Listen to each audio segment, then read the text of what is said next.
মিষ্টি এই ছোট্ট শব্দটার মধ্যেই যেন লুকিয়ে আছে আনন্দ, ভালোবাসা আর অনেক সুন্দর স্মৃতি। ছোট বড় কম বেশি সবারই মিষ্টির প্রতি একটা আলাদা দুর্বলতা থাকে, আর সেটা যদি হয় খাঁটি ছানার তৈরি বরফি সন্দেশ, তাহলে তো কোনো কথাই নেই। এক কামড়েই মনটা ভালো হয়ে যায়। কয়েকদিন ধরে আমার ভীষণ মিষ্টি খেতে ইচ্ছে করছিল, তখনই দেখি রিমা আপু মিষ্টি নিয়ে একটা সুন্দর ভিডিও করেছেন। ভিডিও দেখে আর লোভ সামলাতে না পেরে আপুকে কমেন্ট করেই ফেললাম, আপু একা একাই মিষ্টি খেয়ে নিলেন?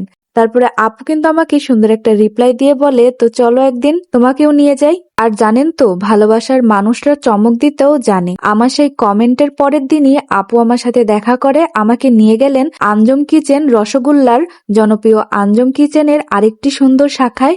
সেখানে শুধু মিষ্টির রাজত্ব।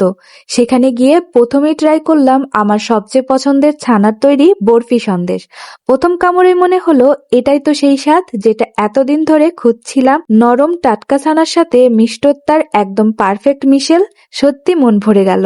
এরপর আরেকটা নতুন স্বাদের মিষ্টি ট্রাই করলাম। এটার নাম হচ্ছে ব্ল্যাক পেস্তা। নামের মতোই এর স্বাদও ছিল একদম ইউনিক। দুইটা মিষ্টি এতটাই মজার ছিল যে না খেলে সত্যি বিশ্বাস করবেন না। মিষ্টি শুধু একটা খাবার নয়, এটা অনেক সময় আমাদের ছোট ছোট আনন্দের সঙ্গী।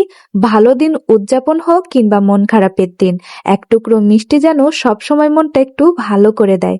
আর যখন সেই মিষ্টির স্বাদ হয় এতটা অসাধারণ, তখন তো অভিজ্ঞতাটাও আরো স্পেশাল হয়ে যায়। আর যারা মিষ্টি লাভার তারা কিন্তু একবার হলেও চলে আসতে পারেন রসগোল্লাতে।